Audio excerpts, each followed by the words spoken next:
Hey guys welcome back to my YouTube channel. Previous వీడియోలో మనం ఏంటంటే వేరియబుల్స్ కాన్సెప్ట్ గురించి తెలుసుకున్నాము. Okay. Yeah! How to create what is variable, how to access the variables data అనేది నేను క్లియర్‌గా explain చేశాను. ఇఫ్ ఎట్ ఆల్ చూడకపోతే వెళ్లి చూడండి. అండ్ ఈ వీడియోలో ఏంటంటే మనం ఎప్పుడైతే వేరియబుల్స్‌ని క్రియేట్ చేస్తే బ్యాక్ ఎండ్‌లో ఏమవుతుంది? ఓకేనా? సో, జావా స్క్రిప్ట్ అనేది ఎలా క్రియేట్ చేస్తుంది? అండ్ మెమరీ డేటా అనేది ఎలా అసైన్ చేస్తుంది? ఓకేనా? సో, ఆ ప్రాసెస్ అనేది ఈ వీడియోలో నేను చెప్తాను. Okay. Yeah! Let's get started. For example నేను ఏం చేశానంటే code okay. I created a script file. Yeah! So, 3 variables నేను క్రియేట్ చేసుకుంటున్నా. Const name one is equals to ABC, then let name2 is equals to XYZ, then var is equals to name3. For example, this MNO. Okay. Yeah. నేనేం చేశానంటే const name1 is equals to ABC, let name2 is equals to XYZ, var name3 is equals to MNO అని ఇట్లా 3 variables అనేది నేను create చేసుకున్నా. And ఈ memory allocation అనేది ఎలా అవుతుంది? ఓకేనా? అసలు ఎగ్జిక్యూషన్ ఎలా అవుతుంది? అనేది నేనిప్పుడు చెప్తాను. సో, బ్యాక్ ఎండ్‌లో ఎలా ఎగ్జిక్యూషన్ అవుతుందని నేను చెప్తాను. సో, ఆ కోడ్ నేను కాపీ చేసుకొని ఇక్కడ పేస్ట్ చేసుకున్నా. యాహ్! ఈ కోడ్‌ని నేను రాసుకున్నా. Const name one is equals to some ఇట్లా రాసేసుకున్నా.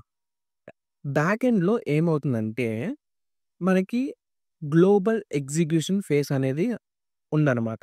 జావా స్క్రిప్ట్‌లో ఏంటంటే గ్లోబల్ ఎగ్జిక్యూషన్ ఫేస్ అనేది ఉంది. సో, ఈ గ్లోబల్ ఎగ్జిక్యూషన్ ఫేస్‌లో మనకేంటంటే డేటా అనేది అసైన్ అవుతది. వేరియబుల్స్ అనేది క్రియేట్ అవుతది.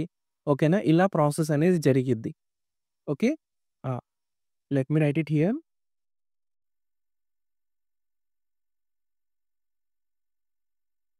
Global execution face. సో, ఇలా గ్లోబల్ ఎగ్జిక్యూషన్ ఫేస్ అనేది క్రియేట్ అవుతది. మనం ఎప్పుడైతే కోడ్ రాసి రన్ చేస్తామో మనకేంటంటే ఫస్ట్ ఇట్లా గ్లోబల్ ఎగ్జిక్యూషన్ ఫేస్ అనేది జరిగిద్ది. దీంట్లో ఏంటంటే మన కోడ్ రన్ అవుతది అండ్ మెమరీ అనేది క్రియేట్ అవుతది. ఓకే. సో, అది ఎలా అవుతదంటే బేసికల్లీ ఈ గ్లోబల్ ఎగ్జిక్యూషన్ ఫేస్‌లో మనకేంటంటే 2 ఫేసెస్ ఉన్నాయి మళ్ళీ. Okay. Let me write it here. So, దీంట్లోనే 2 ఫేసెస్ ఉన్నాయి మనకి. సో, ఫస్ట్ ఫేస్ ఏంటంటే మెమరీ ఫేస్.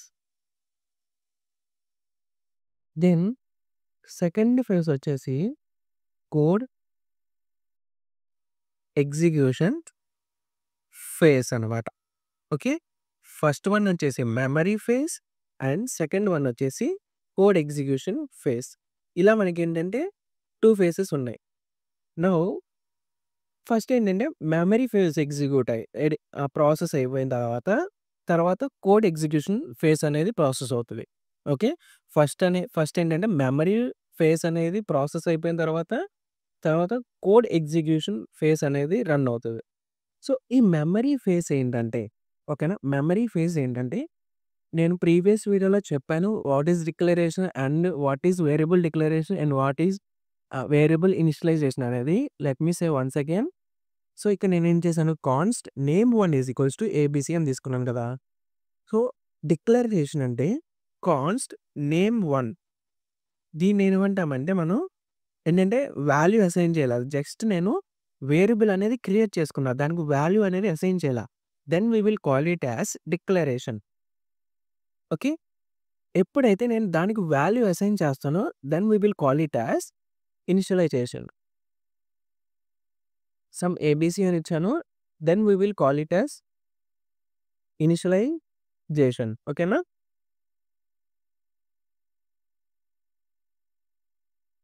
సో, ఏంటంటే ఎప్పుడైతే మనం వాల్యూ అసైన్ చేస్తామో then we will call it as initialization. ఎప్పుడైతే వాల్యూ అసైన్ చేయలేదో then we will call it as declaration. So, ఈ మెమరీ ఫేజ్‌లో ఏంటంటే ఈవెన్ ఇఫ్ ఎట్ ఆల్ మనం ఓకేనా? ఈవెన్ ఇఫ్ ఎట్ ఆల్ మనం ఏంటంటే వాల్యూ అసైన్ చేసినా కానీ డిక్లరేషన్ అనేది రన్ అవుతది. Okay. Let me say it again. Even మనం ఏంటంటే వాల్యూ అనేది అసైన్ చేసినా ఓన్లీ డిక్లరేషన్ వరకే క్రియేట్ అవుతది. ఓకేనా? ఓన్లీ డిక్లరేషన్ వరకే క్రియేట్ అవుతది. అది ఏంటిదంటే సో, ఫస్ట్ ఏంటిది కాన్స్ట్ నేమ్1 ఏబీసీ అని ఉంది కదా! ఈ మెమరీ ఫేజ్‌లో ఏంటంటే ఈ వేరియబుల్స్‌కి ఫస్ట్ మెమరీ అనేది అలొకేట్ అవుతది. ఈ వేరియబుల్స్‌కి ఫస్ట్ మెమరీ అనేది అలొకేట్ అవుతది. ఓకేనా? వాల్యూ అలొకేట్ అవ్వదు. ఓకేనా? ఈ వాల్యూ అలొకేట్ అవ్వదు. జస్ట్ నేమ్ అనేది మెమరీ అనేది క్రియేట్ అవుతది. ఈ నేమ్1కి. అది ఎలా అంటే మెమరీ ఫేజ్‌లో వేరియబుల్స్‌కి ఏంటంటే ఆ మెమరీ అనేది క్రియేట్ అవుతది. So, name one okay. దెన్ ఇంకొక వేరియబుల్ ఏంటిది నేమ్2 దెన్ ఇంకొకటొచ్చేసి నేమ్3 ఓకేనా? మెమరీ ఫేజ్‌లో ఓన్లీ మెమరీ అనేది అలొకేట్ అవుతది. ఫస్ట్ మెమరీ ఫేజ్‌లో ఓన్లీ మెమరీ అనేది అలొకేట్ అవుతది. Means declarations. ఓన్లీ ఈ డిక్లరేషన్స్ ఓన్లీ ఏంటంటే డిక్లరేషన్స్ అనేది ఫస్ట్ వస్తది. ఓకేనా? ఇనిషియలైజేషన్ అవ్వదు. Only declaration. ఓన్లీ ఈ పార్ట్ వరకే మెమరీ ఫేజ్‌లో. Yeah! Let me ground okay. Only ఈ ఫేజ్ వరకే మనకేంటంటే ఫస్ట్ రన్ అవుతదనమాట. డిక్లరేషన్. దెన్ ఎప్పుడైతే మనకి మెమరీ అనేది అలొకేట్ అయిందో ఒక వేరియబుల్‌కి ఇనీషియల్‌గా ఏంటంటే అన్‌డిఫైన్డ్ అనేది ఉండిద్ది. Undefined then here also undefined here also undefined.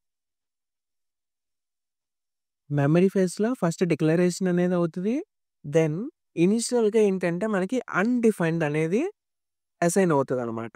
ఆ వేరియబుల్స్‌కి వాల్యూ అనేది ఇనీషియల్‌గా అన్‌డిఫైన్డ్ అనేది అసైన్ అవుతది.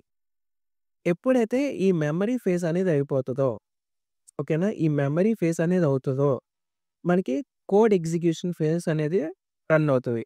మెమరీ ఫేజ్ అయిపోయిన తర్వాత కోడ్ ఎగ్జిక్యూషన్ ఫేజ్ అనేది అవుతది. ఈ కోడ్ ఎగ్జిక్యూషన్ ఫేజ్ అంటే ఏం లేదండి. So, one by one line అనేది ఎగ్జిక్యూట్ అవుతది. సో, ఫస్ట్ వన్ వచ్చేసి కాన్స్ట్ నేమ్1 ఏబీసీ అని ఉంది కదా! కాన్స్ట్ నేమ్1 ఏబీసీ ఉంది కదా! సో, ఈ మెమరీ ఫేజ్‌లో నేమ్1 ఏదైతే ఉందో దానికి ఏబీసీ అనేది అలొకేట్ అవుతది. Okay. So, let me write it here. నేమ్1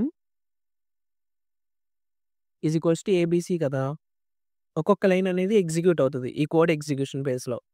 ఈ నేమ్1 ఏదైతే ఉందో ఏబీసీ ఉంది కదా! ఈ ఏబీసీ ఏంటంటే ఈ నేమ్1లోకి అసైన్ అవుతది. Let me write it here. ఈ ఏబీసీ ఏంటంటే నేమ్1లోకి అలొకేట్ అవుతది. ఓకే. దెన్ ఈ వాల్యూ అనేది చేంజ్ అవుతుంది మనకి. ఏ, బి, సి అనొచ్చిద్ది. ఇంకొక తర్వాత next line. Name two is equals to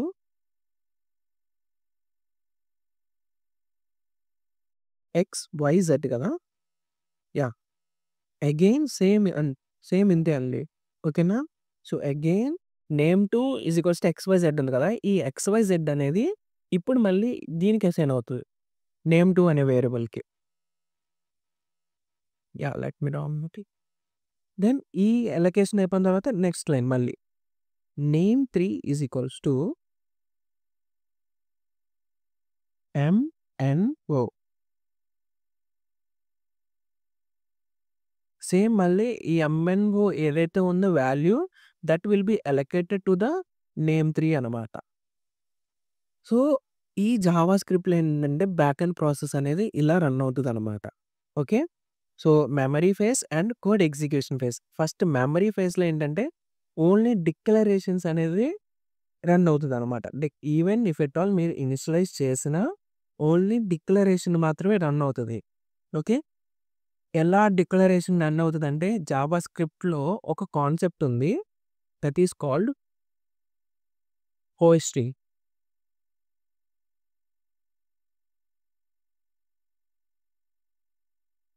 sorry.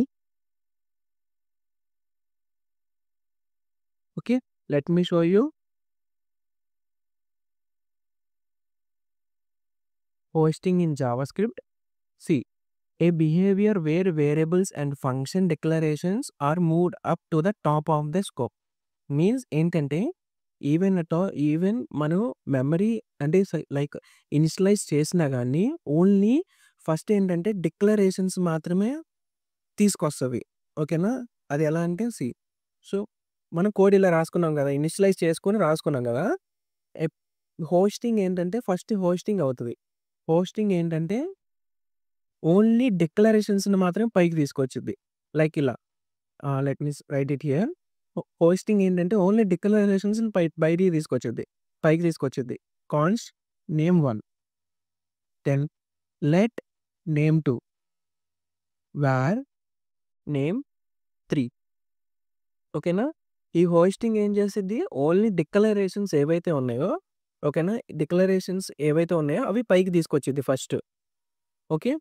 Because of the hosting only మనకేంటంటే మెమరీ ఫేస్‌లో ఫస్ట్ మెమరీ అనేది క్రియేట్ అయ్యి దెన్ అన్‌డిఫైన్డ్ అనేది అలొకేట్ అవుతుంది. ఓకే. చెప్పారు కదా! మెమరీ ఫేస్‌లో ఫస్ట్ ఓన్లీ డిక్లరేషన్సే అయ్యి తర్వాత ఇనీషియల్‌గా అన్‌డిఫైన్డ్ అనేది అలొకేట్ అవుతది.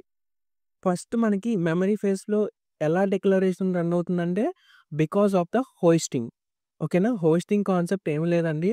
ఈవెన్ ఇఫ్ ఎట్ ఆల్ మీరు మెమరీ అనేది ఇనిషియలైజ్ చేసిన సారీ వాల్యూ అనేది ఇనిషియలైజ్ చేసినా గానీ మనకి ఫస్ట్ ఓన్లీ డిక్లరేషన్స్‌ని మాత్రమే పైకి తీసుకొచ్చిద్ది. Because of the hosting concept. ఓకేనా? హోస్టింగ్ అంటే అదనమాట. హోస్టింగ్ అంటే ఓన్లీ డిక్లరేషన్స్ అనేవి పైకి తీసుకొస్తది. Okay. Then after that coding ఫేజ్‌లో ఏంటంటే మనకి వాల్యూస్ అనేది అసైన్ అవుతది.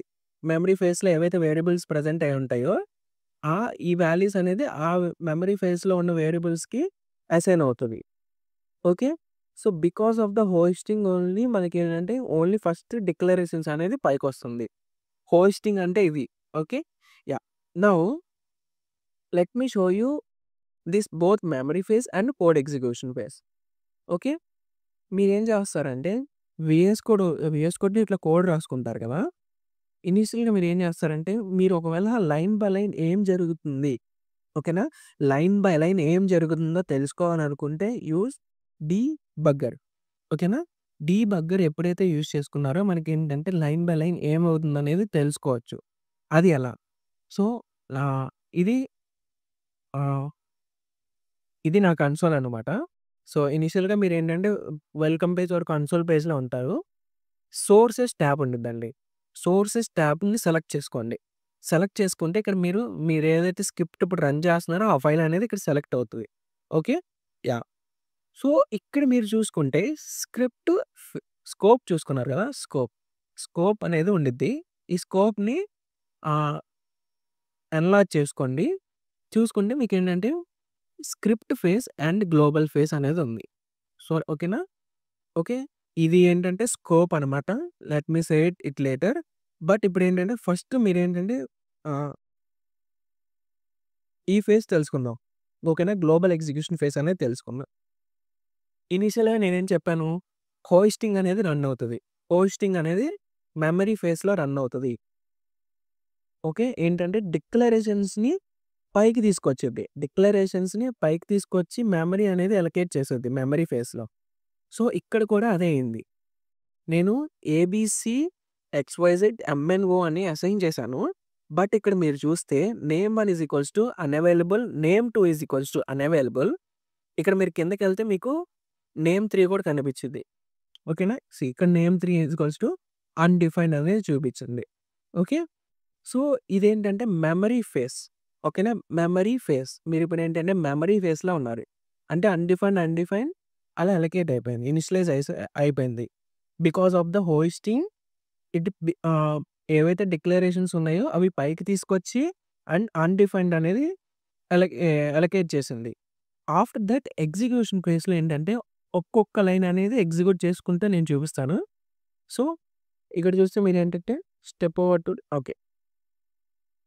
ఇక్కడ మీకు ఏంటంటే ఆహ్, సి ఇక్కడ ఏదైతే రైట్ యారో ఉందో దాన్ని క్లిక్ చేయండి. ఓకే. క్లిక్ చేయంగానే మీరేంటంటే ఫస్ట్ యాహ్! ఇప్పుడేంటంటే ఇక్కడ ఈ లైన్‌లో ఎగ్జిక్యూట్ అవుతుంది. ఎప్పుడైతే మీరు రన్ చేయంగాల్నే సి ఏబీసీ నేమ్1 ఏబీసీ ఓకేనా? ఈ లైన్ అనేది ఎగ్జిక్యూట్ అయిపోయింది. ఈ లైన్ ఎగ్జిక్యూట్ అవ్వంగానే మనకేంటంటే ఏబీసీ అనేది అసైన్ అయింది. దెన్ అగైన్ ఇప్పుడు మళ్ళీ ఈ లైన్ ఎగ్జిక్యూట్ చేయాలంటే మీరు ఇది క్లిక్ చేయండి. ఓకే. So, name one X Y Z. ఈ నేమ్3 అనేది ఎగ్జిక్యూట్ కాలేదు. బట్ చూస్తే ఇక్కడ మనకి అన్‌డిఫైన్డ్ అనే ఉండిద్ది ఇంకా. ఓకేనా. నేమ్3 అన్‌డిఫైన్డ్ మాత్రమే ఉండిద్ది. నేను ఎప్పుడైతే ఎగ్జిక్యూట్ చేస్తానో ఆ line let me go to their. Yeah! MNO అనేది అసైన్ అయింది. ఓకేనా. సో, ఇలా ఏంటంటే కోడ్ ఎగ్జిక్యూషన్ ఫేజ్ అనేది రన్ అవుతది. మీకు లైన్ బై లైన్ ఎగ్జిక్యూట్ చేసి చూపించాను. Okay. Let me show you it again. Okay. So, ఇనిషియల్‌గా ఆటోమేటిక్‌గా ఏంటంటే మెమరీ ఫేస్ అనేది క్రియేట్ అయిపోయిద్ది. కోడ్ ఎగ్జిక్యూషన్ ఫేజ్ అనేది నేనేంటంటే స్టాప్ చేశాను. అంటే డీబగ్గర్ పెట్టుకొని ఒక్కొక్క లైన్ ఎగ్జిక్యూట్ చేద్దామని నేనేంటంటే స్టాప్ చేశాను. ఓకే. స్టాప్ చేశాను. ఒక్కొక్క లైన్‌ని ఎగ్జిక్యూట్ చేసుకుంటా ఎళ్దామని నేను డీబగ్గర్‌ని పెట్టుకొని కోడ్ అనేది ఎగ్జిక్యూట్ చేయకోకుండా స్టార్ట్ చేశాను. దెన్ ఫస్ట్ ఏంటి మెమరీ ఫేస్ అనేది క్రియేట్ అయిపోయింది. ఇక్కడ చూస్తే నాకు నేమ్1 unavailable, నేమ్2 unavailable and నేమ్3 let me show you here. Sorry cross yeah! నేమ్3 undefined అని ఉంది. నేను ఎప్పుడైతే ఒక్కొక్క లైన్ ఎగ్జిక్యూట్ చేస్తానో నాకేంటంటే మెమరీ అనేది వాల్యూ అనేది అసైన్ అవుతది. So, let me go to hear. So, ఇప్పుడేంటంటే ఈ లైన్‌లో ఉన్నాను. ఈ లైన్‌ని ఎగ్జిక్యూట్ చేయాలంటే నేను ఇది నొక్కాలి. ఓకే. రైట్ యారోని క్లిక్ చేస్తే మీకు ఆ లైన్ ఎగ్జిక్యూట్ అవుతది. దెన్ అగైన్ ఏబీసీ అనేది అసైన్ అయింది. ఎప్పుడైతే మళ్ళీ అగైన్ ఇంకొక లైన్ ఎగ్జిక్యూట్ చేశానో ఎక్స్‌వైజెడ్ అయింది. దెన్ అగైన్ ఈ లైన్ ఎగ్జిక్యూట్ చేస్తే నాకు కింద ఎంఎన్ఓ అనేది ఎగ్జిక్యూట్ అవుతది. ఓకే. సో, ఇదేంటంటే కోడ్ ఎగ్జిక్యూషన్ ఫేస్ అనమాట. ఇలా కోడ్ ఎగ్జిక్యూషన్ ఫేస్ అనేది రన్ అవుతది. బట్ ఏంటంటే మీరు ఇప్పుడు చూసుకుంటే హ్మ్. ఇప్పుడు నేను డీబగ్గర్ పెట్టానండి. ఓకే. డీబగ్గర్ పెడితే నాకేంటి స్క్రిప్ట్ అనేది రన్ అవ్వదు. డీబగ్గర్ పెడితే మీరెప్పుడైతే డీబగ్గర్ పెడతారో స్క్రిప్ట్ అనేది రన్ అవ్వదు. ఓకేనా. స్క్రిప్ట్ అనేది రన్ అవ్వదు. ఇప్పుడు నేనేం చేశానంటే స్క్రిప్ట్ ట్యాగ్ అనేది ఎక్కడ పెట్టాను? బాడీ ట్యాగ్‌లో పెట్టుకున్నాను గదా! ఇప్పుడు నేనేం చేశానంటే see let me show you here. ఎప్పుడైతే నేను స్క్రిప్ట్ ట్యాగ్ బాడీ ట్యాగ్‌లో పెట్టానో నా హెచ్‌టీఎంఎల్ కంటెంట్ అనేది లోడ్ అయింది. ఓకే. బట్ ఎప్పుడైతే నేను స్క్రిప్ట్ ట్యాగ్ అనేది హెడ్‌లో పెట్టుకున్నానో లెట్ మీ రిఫ్రెష్ ఇట్.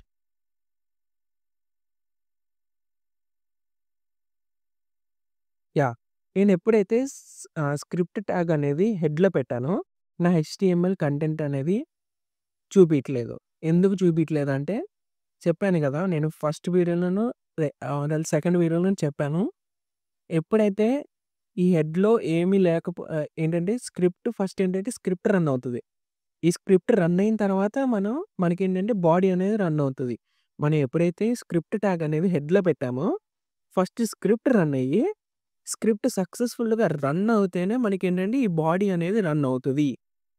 ఈ స్క్రిప్ట్ ఒకవేళ సక్సెస్‌ఫుల్‌గా రన్ అవ్వలేదంటే బాడీ అనేది మనకి చూపీదు. ఒకవేళ మనకి స్క్రిప్ట్ ట్యాగ్‌కి సంబంధం లేకోకుండా ఉండాలనుకుంటే వి విల్ యూజ్ డిఫర్ అన్నమాట. ఎప్పుడైతే మనం డిఫర్ యూజ్ చేస్తామో ఆ స్క్రిప్ట్‌కి, బాడీకి సంబంధం లేదు అనమాట. ఓకే. చూస్తే మనకి ఫస్ట్ ఇప్పుడొచ్చేసిందనమాట. సో, ఇలా డిఫర్ అనేది యూజ్ చేస్తాము. డిఫర్ యూజ్ చేయకపోతే ఏమి లేదండి. సో, ఒకవేళ మనకి స్క్రిప్ట్‌లో ఏమైనా ఇష్యూస్ ఉన్నా గానీ ఏంటంటే ఈ బాడీ ట్యాగ్ అనేది ఎగ్జిక్యూట్ అవ్వదు. బట్ ఎప్పుడైతే డిఫర్ అనేది యూజ్ చేస్తామో ఈ స్క్రిప్ట్ ట్యాగ్‌లో ఏమైనా ఇష్యూస్ ఉన్నా గానీ మనకి హెచ్‌టీఎంఎల్ కంటెంట్‌కి ఎలాంటి ప్రాబ్లమ్ అనేది క్రియేట్ చేయదు. ఓకే. సో, అందుకనే ఏంటంటే ఒకవేళ మీరు హెడ్ ట్యాగ్ లోపల స్క్రిప్ట్ అనేది పెట్టుకున్నారో we can use the defer అనమాట. Okay. Yeah! Let me keep it down only. Okay. Now మనకేంటంటే ఒక చిన్న కాన్సెప్ట్ ఉంది. That I will explain. Okay. So, var name one ABC. Okay. Name one ABC let me console.log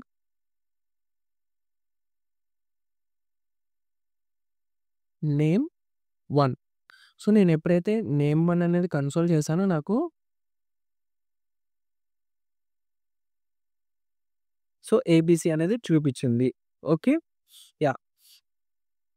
ఈ code అనేది ఎలా execute అవుతదంటే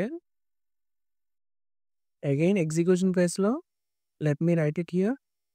first ఏం జరిగిద్ది? హోస్టింగ్.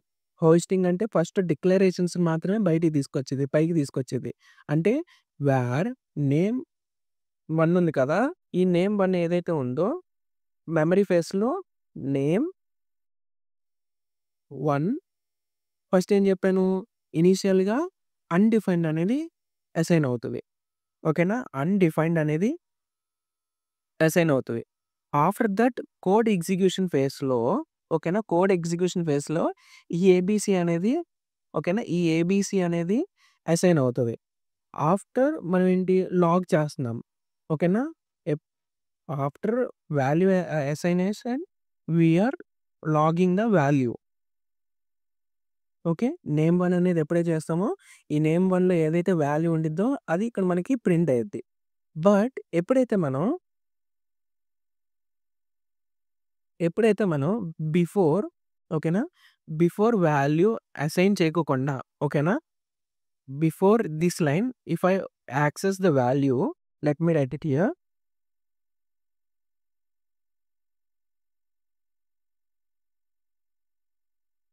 నేనేం చేశాను? నేమ్1 అనే వేరియబుల్ క్రియేట్ చేసుకున్నాను. అండ్ ఆ వేరియబుల్ క్రియేట్ చేసుకోక ముందల యాక్సెస్ చేస్తున్నాను. అండ్ ఆఫ్టర్ దట్ కూడా నేను యాక్సెస్ చేస్తున్నాను. ఓకే. లెట్ మీ కన్సోల్ డాట్ ఫస్ట్ ఏంటి నాకు అన్‌డిఫైన్డ్ అనేది చూపిచ్చింది. దెన్ ఆఫ్టర్ దట్ ఏబీసీ అని చూపిచ్చింది. సో, ఈ కాన్సెప్ట్ ఏంటి? ఈ కాన్సెప్ట్ ఎలా అంటే let me explain it in detailly. Okay. So, let me paste the code. Okay. So, చెప్పాను గదా! ఫస్ట్ గ్లోబల్ ఎగ్జిక్యూషన్ ఫేస్ అనేది ఉండిద్ది. దెన్ గ్లోబల్ ఎగ్జిక్యూషన్ ఫేస్ లోపల 2 ఫేసెస్ ఉంటాయి. Memory face and code execution face. First ఏంటి memory face. Memory ఫేస్‌లో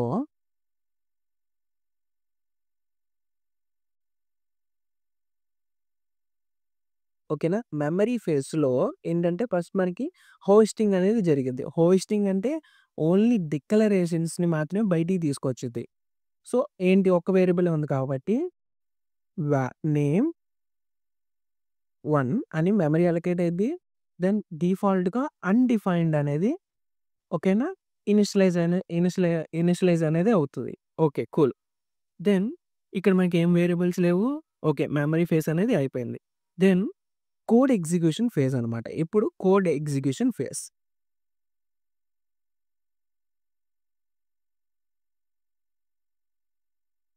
ఈ code execution ఫేజ్‌లో ఏమవుతదంటే ఫస్ట్ లైన్ ఏంటిది? ఫస్ట్ లైన్ ఏంటిది? కన్సోల్ డాట్ లాగ్ నేమ్1 కదా! ఓకే. ఫస్ట్ నేమ్1లో ఏముందిప్పుడు? అన్‌డిఫైన్డ్ అని ఉంది. మనం ఎప్పుడైతే కన్సోల్ డాట్ లాగ్ నేమ్1 అనేది ఇప్పుడేంటంటే ఎగ్జిక్యూట్ అవుతది కదా! ఈ నేమ్1లో ఏమైతే వాల్యూ ఉండిద్దో అది మనకిప్పుడు ప్రింట్ అయ్యిద్దనమాట. ఓకేనా? ఫస్ట్ లైన్ ఇదనమాట. నేమ్1 దాంట్లో ఏముంది? అన్‌డిఫైన్డ్ ఉంది కాబట్టి ఇక్కడ మనకి ఫస్ట్ అన్‌డిఫైన్డ్ అనేది చూపిచ్చింది. లేటర్ నేనేం చేశాను? నేమ్1 ఈజ్ ఈక్వల్స్ టు ఏబీసీ అని పెట్టాను కదా! ఓకేనా? ఈ ఏబీసీ అనేది ఇక్కడ అసైన్ అయిపోతది. ABC. Then again after that I am console dot log name one. ఇప్పుడు నేమ్1లో ఏముంది? ఏబీసీ ఉంది కాబట్టి నాకు ఏబీసీ అనేది చూపిస్తుంది. ఓకేనా? సో, ఇలా ఏంటంటే ఎగ్జిక్యూషన్ ఫేస్ అనేది రన్ అవుతది. హోస్టింగ్, హోస్టింగ్ అనేది నేను చెప్పాను. ఇక్కడ మెయిన్ వీడియోలో ఇప్పుడు ఈ వీడియోలో మెయిన్ టాపిక్ ఏంటిదంటే హోస్టింగ్ అనమాట. హోస్టింగ్ అంటే ఇట్ విల్ ఏంటంటే brings all the declarations to up memory phase అనేవి. Okay. Then after that code execution phase అనేది రన్ అవుతది. ఓకే. యాహ్! సేమ్ ఇలానే, సేమ్ ఇలానే లెట్ అని క్రియేట్ చేసుకున్నా. ఓకేనా? Let name one is equals to ABC. First ఏం చేశాను, console.log name1, then again let name one is equals to ABC, then console.log name1 అనేది ఇట్లా పెట్టుకున్నాను. ఇప్పుడు మీరు ఏమనుకుంటారు అవుట్పుట్లో, ఫస్ట్ వచ్చేసి అన్డిఫైన్డ్, దెన్ సెకండ్ వచ్చేసి ఏబీసీ అనుకుంటారు కదా. బట్ సి నాకేంటంటే ఎర్రర్ అనేది వచ్చింది. ఓకే, ఈ ఎర్రర్ వచ్చింది. Okay, let me copy this code also. Okay, so has టీజ్గా వారికి ఎలా అయిందో ఇప్పుడు కూడా అలానే అవుతుంది. అంటే let me copy this diagram. Okay, see hosting అనేది ఫస్ట్ అవుతుందండి. హోస్టింగ్ అనేది ఫస్ట్ అవుతుంది, then and it was undefined. Okay, it was undefined. Okay, then code execution ఫేస్లో, ఓకేనా, కోడ్ ఎగ్జిక్యూషన్ ఫేస్లో console.log name1 అనేది ఫస్ట్ లైన్ అనేది ఎగ్జిక్యూట్ అవుతుంది. ఫస్ట్ లైన్ అనేది ఎగ్జిక్యూట్ అవుతుంది. ఎప్పుడైతే ఎగ్జిక్యూట్ అవుతుందో ఈ లెట్కి అండ్ కాన్స్ట్కి, ఓకేనా, లెట్కి అండ్ కాన్స్ట్కి ఏంటంటే ఒక కాన్సెప్ట్ ఉంది, టెంపోరల్ డెడ్ జోన్. ఓకేనా, temporal dead zone. Let me, ఓకేనా, ఈ లెట్కి కాన్స్ట్కి ఏంటంటే ఒక కాన్సెప్ట్ ఉంది, that is called temporal dead zone. అంటే ఈ లెట్ పైన ఏవైతే ఉన్నాయో అవన్నీ డెడ్ జోన్స్ అనమాట. ఓకేనా, అదంతా dead zone. Okay, let me write it here. Let me bring it back. So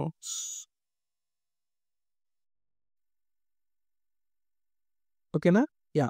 so ఎక్కడ లెట్కి అండ్ కాన్స్ట్కి పైన వేరియబుల్స్ పైన ఏవైతే ఉన్నాయో అవన్నీ డెడ్ జోన్స్ అనమాట. ఒకవేళ ఇంకా ఎక్స్ట్రా ఏమైనా కోడ్ ఉన్నా కానీ అదంతా డెడ్ జోన్ అనమాట. అంటే ఈ లెట్ని మనం ఈ డెడ్ జోన్లో యాక్సెస్ చేస్తే మనకి ఏంటంటే ఈ ఎర్రర్ అనేది వస్తుంది. ఓకేనా, ఈ ఎర్రర్ అనేది వస్తుంది, reference error can not be access name one before initialization. అంటే టెంపోరల్ డెడ్ జోన్ అనమాట. ఏవైతే లెట్ అండ్ కాన్స్ట్ ఇనిషియలైజ్ పైన ఏదైతే కోడ్ ఉండిద్దో అదంతా డెడ్ జోన్ అనమాట. ఆ డెడ్ జోన్లో మనం ఈ వేరియబుల్స్ని యాక్సెస్ చేసుకోలేము. ఓకే, టెంపోరల్ డెడ్ జోన్ అంటే ఏం లేదండి, కాన్స్ట్ అండ్ లెట్లో ఏంటంటే మనకి టెంపోరల్ డెడ్ జోన్ అనేది కాన్సెప్ట్ ఉంది. అదేంటంటే సి ఇది కదా మన కోడ్, దీని లెట్ పైన ఏవైతే కోడ్ ఉండిద్దో అదంతా డెడ్ జోన్ అనమాట దానికి. ఓకేనా, డెడ్ జోన్. ఆ డెడ్ జోన్లో మనం ఈ లెట్ని మనం యాక్సెస్ చేసుకోలేము. యాక్సెస్ చేసుకుంటే మనకేంటంటే ఈ ఎర్రర్ అనేది రేజ్ అవుతుంది, reference error can not access name one before initialization. Okay, yeah. ఈ వీడియోలో నేను మెయిన్ టూ కాన్సెప్ట్స్ అనేది కవర్ చేశాను. What is hosting, okay, and temporal dead zone. ఈ టెంపోరల్ డెడ్ జోన్ ఏంటంటే లెట్కి కాన్స్ట్కి పైన ఏవైతే కోడ్ ఉండిద్దో అదంతా టెంపోరల్ డెడ్ జోన్ లాంటివి. ఓకే, టెంపోరల్ డెడ్ జోన్ అంటాం. అంటే ఆ డెడ్ జోన్లో మనం ఈ లెట్ని కాన్స్ట్ని ఏమైనా యాక్సెస్ చేస్తే మనకేంటంటే ఈ ఎర్రర్ అనేది రేజ్ అవుతుంది. ఓకేనా, యాక్సెస్ అనేది చేయలేము మనం. Okay, yeah! అయితే ఐ హోప్ మీకు అర్థమైంది అనుకుంటున్నాను. ఈ వీడియోలో నేను hosting and temporal dead zone గురించి ఎక్స్‌ప్లెయిన్ చేశాను. వార్‌లో టెంపోరల్ డెడ్ జోన్ అనేది ఉండదు. ఓకేనా, వార్‌లో టెంపోరల్ డెడ్ జోన్ ఉండదు. బట్ ఏంటంటే లెట్‌కి, కాన్స్ట్‌కి మాత్రమే టెంపోరల్ డెడ్ జోన్ అనేది ఉండిద్ది. Okay, yeah! ఐ హోప్ మీకు అర్థమై ఉండిద్దనుకుంటున్నాను. ఒకవేళ అర్థం కాకపోతే ప్లీజ్ కామెంట్ సెక్షన్‌లో మెన్షన్ చేయండి. అర్థం కాలేదు, ఎక్కడ అర్థం కాలేదో. I will remake the video and I will upload it. Okay? Yeah. Please subscribe to my YouTube channel. At least 1 comment అనేది పెట్టండి. అర్థమైందా అని, అర్థం కాలేదని. అర్థం కాలేదంటే I will remake the video. Okay? Yeah. Thank you all. Take care. Bye bye.